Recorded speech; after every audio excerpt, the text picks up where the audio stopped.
Turn in your Bibles to Mark chapter 6, and we'll be reading verses 30 to 32. And today we have one of the 147 commands of Christ that is probably the most ignored of all 147. When we stand before God in judgment, and God says, you did very well with 146 of my commands, but there's one that you just continuously overlooked and ignored, did not make yourself aware of. How are you going to answer? As a minister, I have this responsibility to teach and to preach these commands. And this is one that's probably difficult for preachers to actually preach and teach on.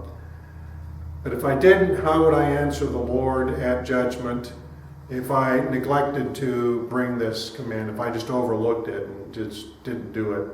It's obviously something of importance. Otherwise, Jesus would not command us to do what he commands us here. And the command is, come aside. And I'd like to read the scripture here, and it'll begin to make a little bit of sense. And then the apostles gathered to Jesus and told him all things, both what they had done and what they had taught. And he said to them, come aside by yourselves to a deserted place and rest a while. For they were many coming and going, and they did not even have time to eat. So they departed to a deserted place in the boat by themselves. The commands of Christ that we have studied recently have emphasized his compassion towards people in any kind of need. The command we consider today is focused, Christ's compassion, on a class of people we seldom, if ever, consider to be in need of his compassion.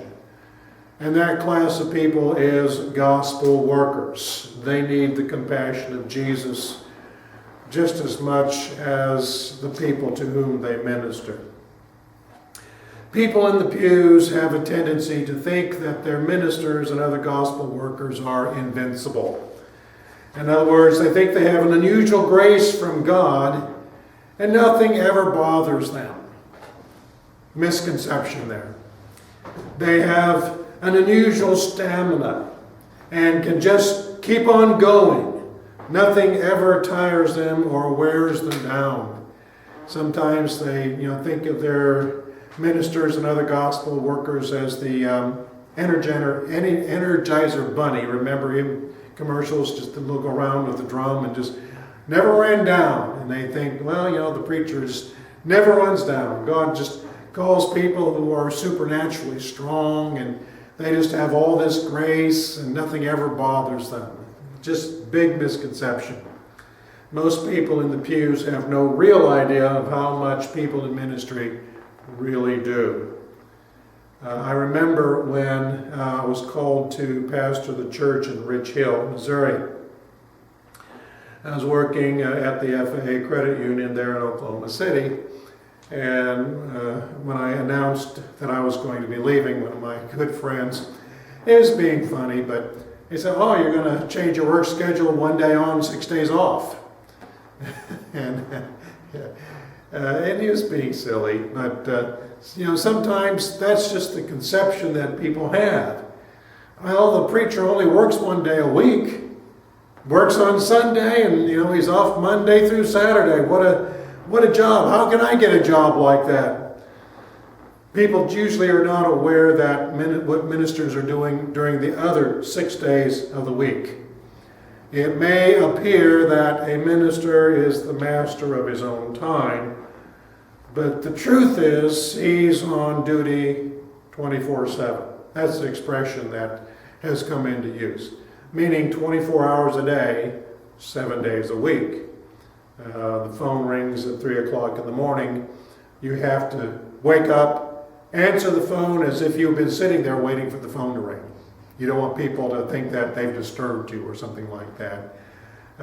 They get involved in conversations with people that aren't pleasant sometimes, and sometimes downright difficult, and just all kinds of things that ministers are involved in that people just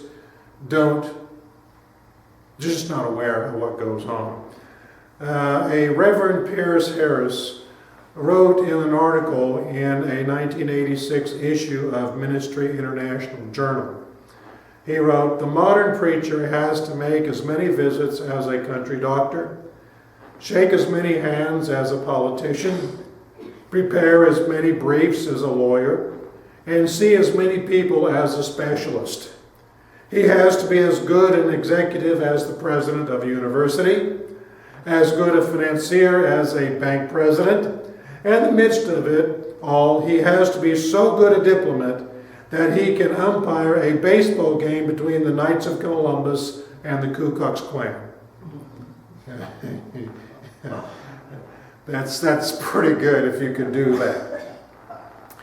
And the New York Times, in August 1st, 2010, had a comment.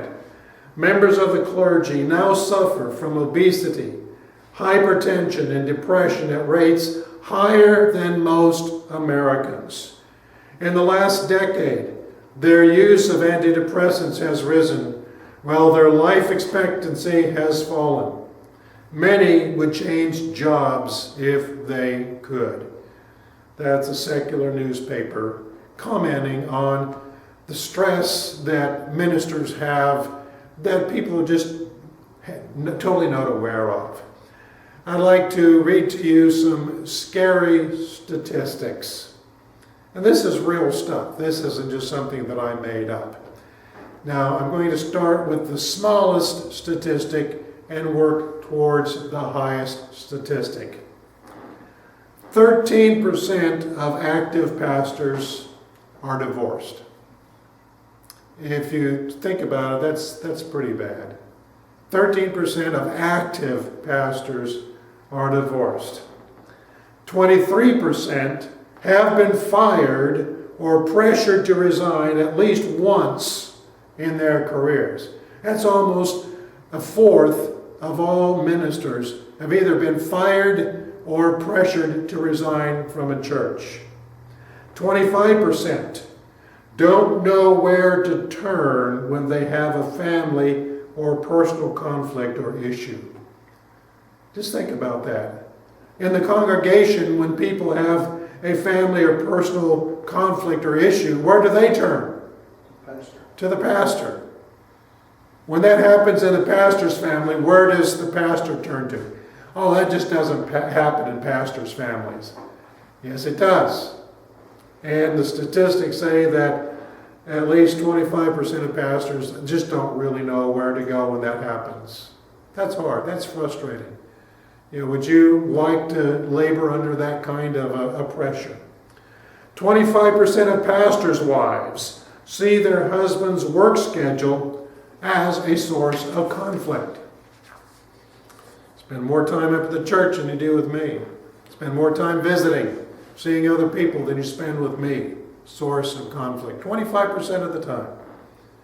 Okay? 33% felt burned out within their first 5 years of ministry.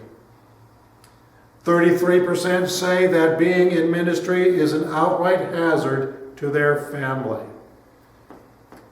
Wow, that's scary. A third of pastors say that ministry is a hazard to their family. 40% of pastors and 47% of spouses are suffering from burnout, frantic schedules, and or unrealistic expectations. That's 40%. 45% of pastors' wives say the greatest danger to them and their family is physical, emotional, mental, and spiritual burnout. There's that word burnout again. Pressure. Working against the family. 45% of pastors say that they've experienced depression or burnout to the extent that they needed to take a leave of absence from ministry. They just had to get away. They could not stand the pressure anymore. 45% of pastors. That's almost half. Almost half. 50%, half of pastors, feel unable to meet the needs of the job. Can you imagine that? 50% of people being pastors feel that they really don't meet the needs of what their job requires them to do. Could you work like that? Just feel like, I just can't do what has to be done. I can't do it. 52%, this is getting over half now, 52% of pastors say they and their spouses believe that being in pastoral ministry is hazardous to their family's well-being and health. That's over half. People just don't realize the pressures that are there in the homes of ministers. They think that ministers are just, they have all this grace. They're invincible. They have this unusual stamina. And they are not aware of what is really going on in those homes. 56% of pastors' wives say that they have no close friends. Can you imagine that? Being in a community, being in a profession that helps other people, but well over half of the pastors' wives have no close friends. That's really sad, isn't it? 57% would leave the pastorate if they had somewhere else to go or some other vocation they could do. 70% of pastors now don't have any close friends. Sounds like pastoral ministry is a very lonely job. And it can be.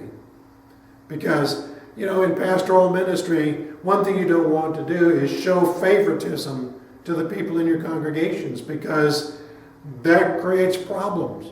When you have, one or two, real special friends and the whole congregation knows about it. Oh, well, they're just buddies and, they don't care about me and that kind of thing.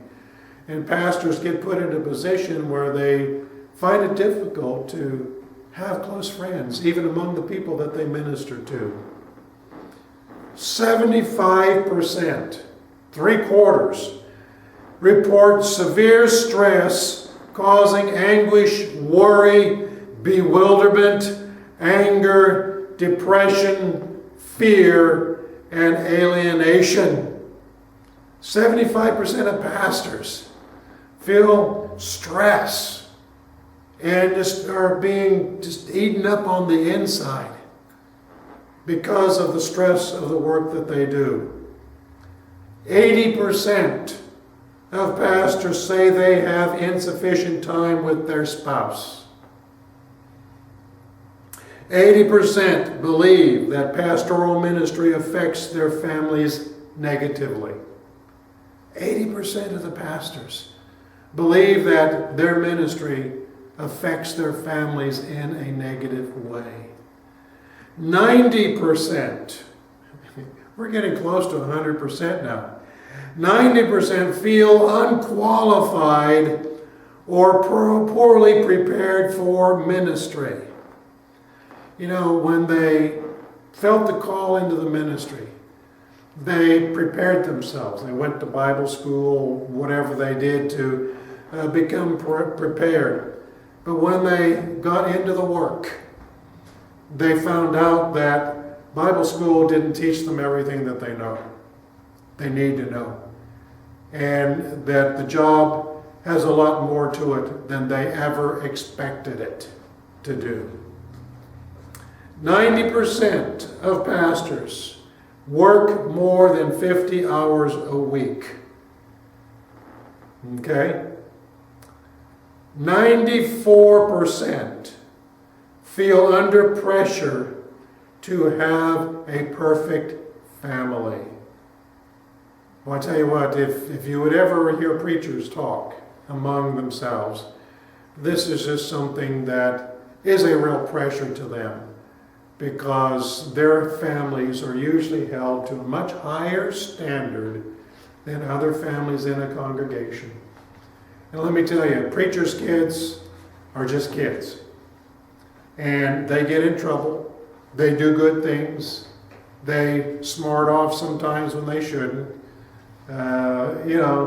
Sometimes they do wonderful things, just like your kids do. But yet, when the pastor's kids do something that's wrong, something they shouldn't do, something their daddy preaches against, everybody in the congregation knows about it. And everybody talks about it. And sometime the board calls up the pastor and says, you need to get your kids under control.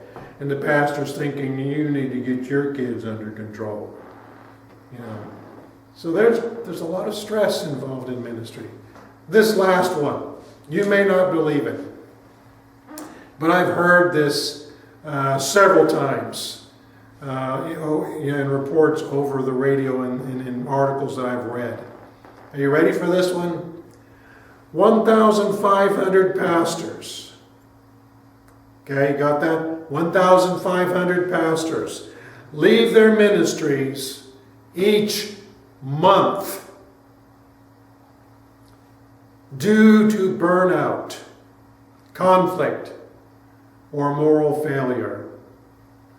1,500 pastors a month leave the ministry. So how many ministers are gone in 2 months? 3,000. 3,000. How many are gone in a year? 18,000.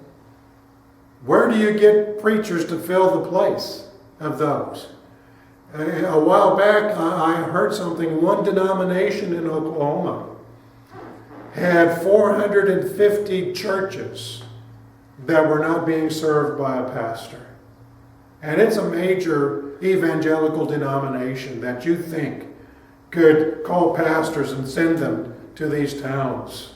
They've got seminaries in states and cities around us.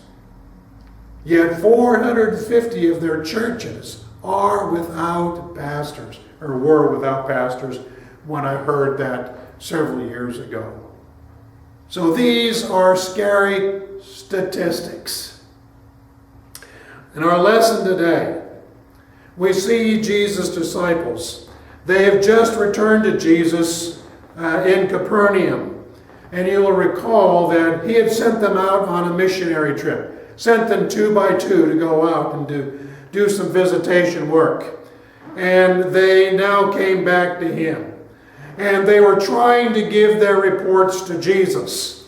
But the people of Capernaum were continually coming to Jesus and the disciples, so that not only could they not make their reports to Jesus, they did not even have time to eat.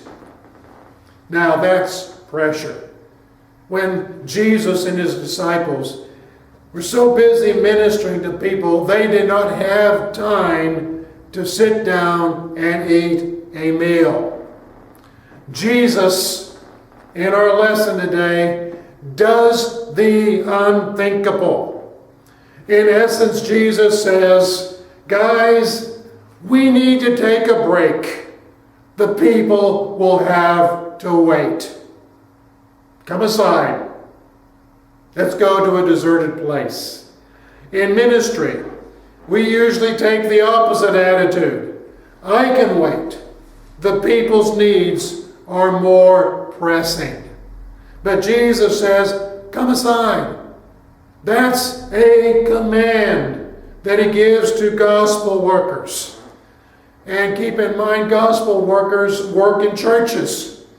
And if it's a command to the gospel workers, don't you think it's a command to the church to see that they obey that command? That they hold their gospel workers accountable to obey that one command of Jesus? Do we want to go before Jesus at the final judgment and say, well, Lord, we got it down pretty good on 146 of your commands, but there's just one that we didn't really think was that important. How do we answer the Lord if we take that attitude? How do you feel about the gospel workers in your congregation taking off a few Sundays for a little rest and recuperation? Adam Clark comments, "Rest is necessary for those who labor, and a zealous preacher of the gospel will as often stand in need of it as a galley slave." I've heard that the stress of preaching one sermon is equivalent to 8 hours of hard labor. And I tell you what, I'm tired when I get finished preaching the Sunday morning sermon. And then I come in and I teach on Sunday night. I'm not complaining. I enjoy doing that. But I tell you what, it's work. It's work. It really is work. One of the biggest hazards for people in ministry is burnout. And when I read through those statistics, you heard that word appear several times. Burnout is a psychological term that refers to long-term exhaustion and diminished interest in work. It is a state of emotional, mental, and physical exhaustion caused by excessive and prolonged stress. And believe me, there is stress of all kinds in ministerial work. To forestall this hazard, Jesus commands his ministers to come aside, get away from it all, and take a rest. Now you will notice in our text that Jesus did not direct them to a beach resort or to Disney World or some other lavish vacation place. He told them to go to a deserted place, or as the King James Version says, a desert place. However, this does not mean that they have to go to Arizona and sit under a cactus to get a rest. A desert place, listen, is a place where the disciple is free from interruption. That's what it means by a deserted place, a desert place. Free from interruption. And it can be a beach resort. It can be Disney World, or any place that is away from home, away from town, away from the church property, and it helps if it is away from email and cell phones.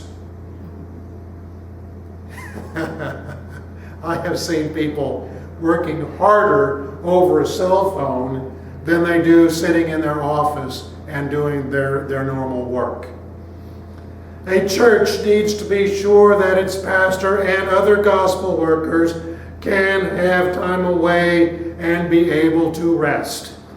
A pastor missing a Sunday to attending a camp meeting or to hold a revival meeting at another congregation does not qualify. This is still work. Well, you're gone Sunday. Yeah, it's work for a minister at a camp meeting. Well, you didn't get up and preach. It's work for a minister at a camp meeting.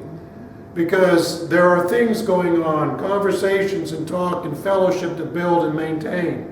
Things that have to be discussed and things like that that are important. That ministers need to deal with, that the saints in the congregations are unaware of and don't need to be made aware of. So it's not a vacation to go to a camp meeting. It's not a vacation to go to another church to hold a revival for a week or so. How many Sundays do you miss? Should you or would you allow your pastor to miss as many Sundays as you miss? People in the pews might think their situations are different. Well, after all, the church is his job, not mine, and he better be there to do it. In other words, people have this idea that the pew is not accountable to the pulpit. But contrary, the pulpit is accountable to the pew. The truth of the matter is, we're all accountable to each other. And we're all accountable to the Lord for our conduct, for our behavior, and our obedience to the commands of Christ, believe it or not, even this one, to come aside. Now, the pastor is not the only gospel worker in the congregation. I want you to understand that. You have Sunday school teachers, Sunday school superintendent, youth leaders. You have musicians, just to name a few. And that just depends on the size of the congregation. There can be all kinds of things. You have prayer warriors and counselors and people that do visitation work like this. Gospel workers, people who are involved in interacting with people and God and meeting people's needs. And there is stress in those efforts, just as there's stress in being the pastor. And sometimes the level of stress is different. Maybe teaching a Sunday school class is not quite the same level of stress as being the pastor of the church. But there is stress. And gospel workers need to come aside. They need to have a break from that stress. They need to be able to look forward to a Sunday, a month, or whatever, of not have to do that. In some large churches, Sunday school teachers are actually given contracts. And they teach Sunday school for 1 year. And then they lay out for a year. And then they go back and teach a year. And they're out for a year. They get spelled so that the pressure just doesn't overwhelm them. So, there's ways that churches deal with this. And it isn't just the pastor or the guy up front on Sunday mornings that's involved. It's other gospel workers as well. They suffer burnout, just as pastors do. Now, it is true that most of the time gospel workers are employed outside of the church. And they have their vacation times from their jobs. That's wonderful. And when they take their vacations, they go somewhere away from town. That's wonderful. And they get to be away from their church responsibility. And it's a good thing for a church to have somebody who can fill in. Take over that Sunday school class. Take over being the chairman of the worship service. Take over, fill in for the youth minister. Fill in for the pianist or the organist or something like that. When you have enough people in a congregation to do that, that is really a wonderful thing. So that it's not a problem. You get a 2-week vacation from the job, you want to go off, leave town, wonderful. Go have a good time, rest, relax, unwind. Your Sunday school class will be taken care of because Sister so-and-so or Brother so-and-so is going to be there to do that job. Isn't that a wonderful thing? You look forward to that. And it's just really a blessing. You love your ministry. You love your gospel work. You love what God's called you to do. But there's just time where you have to get away. Because you just think, if I have to teach another Sunday school lesson, if I have to sing another song, if I have to do another whatever, my brain's going to blow up. Pressure, stress, it's there. Even though we love what we do, even though we're called of God, even though we have grace, that pressure is there in ministry, and it's good to get away. Congregations are different in size. They're different in location, and they're different in resources.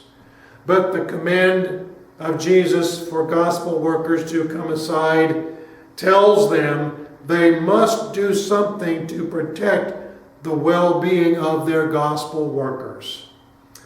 I know of one congregation. It's a small congregation. At the time that I knew of this, it was the only congregation that I knew of in the entire state of the Church of God. And it wasn't a very large congregation. It was probably 25 or 30 people. But that congregation gave its pastor the entire month of August off each year. Now, sometime in the month of August, the pastor and his wife did go to camp meeting.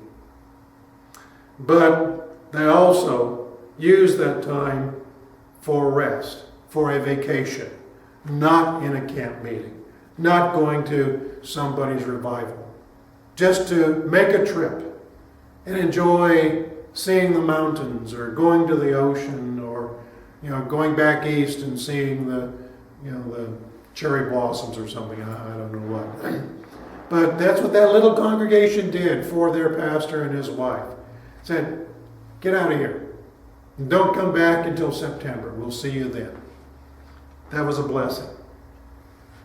Small congregations usually don't want to shut down for weeks at a time while their pastors are gone.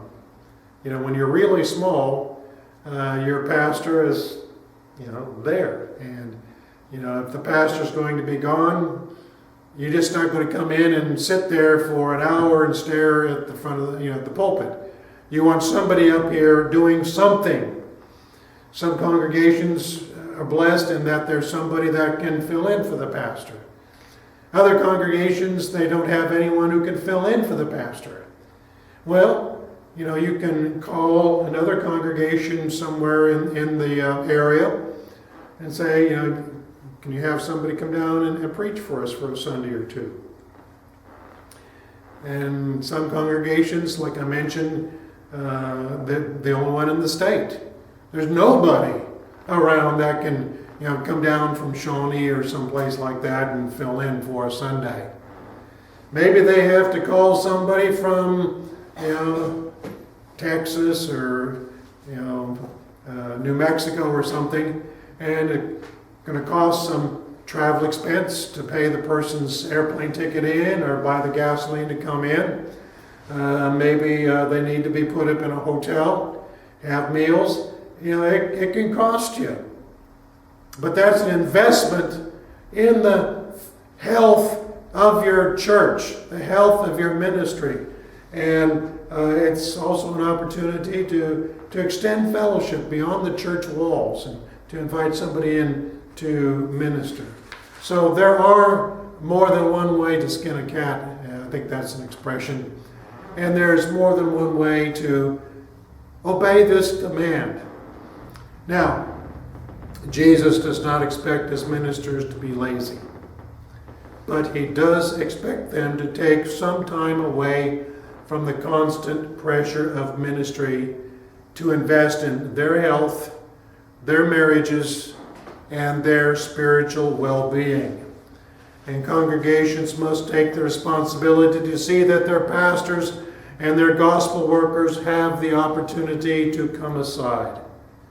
If they don't, it just might be that their ministers will keep plugging along until they drop.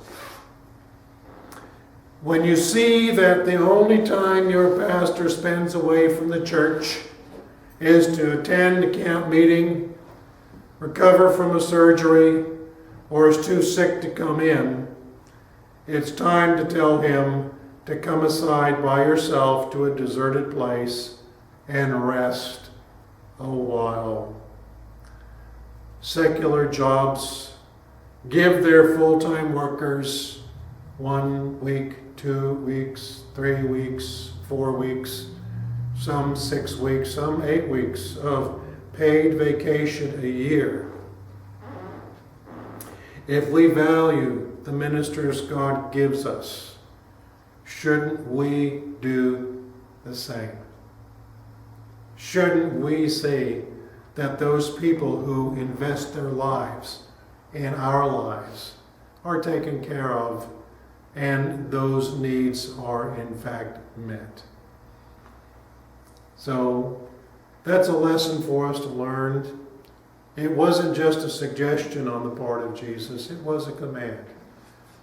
Gospel workers, ministers need some time away from the stress, from the pressure, so that they can rest, get their physical, emotional, spiritual batteries recharged. And you'll find that when that happens, they come back and their ministries are vibrant, and they come back energized to do the work that God has called them to do. So consider those things and let God bless your heart. And if you are a gospel worker, you need to be sure that you do come aside to a deserted place and rest a while. Amen.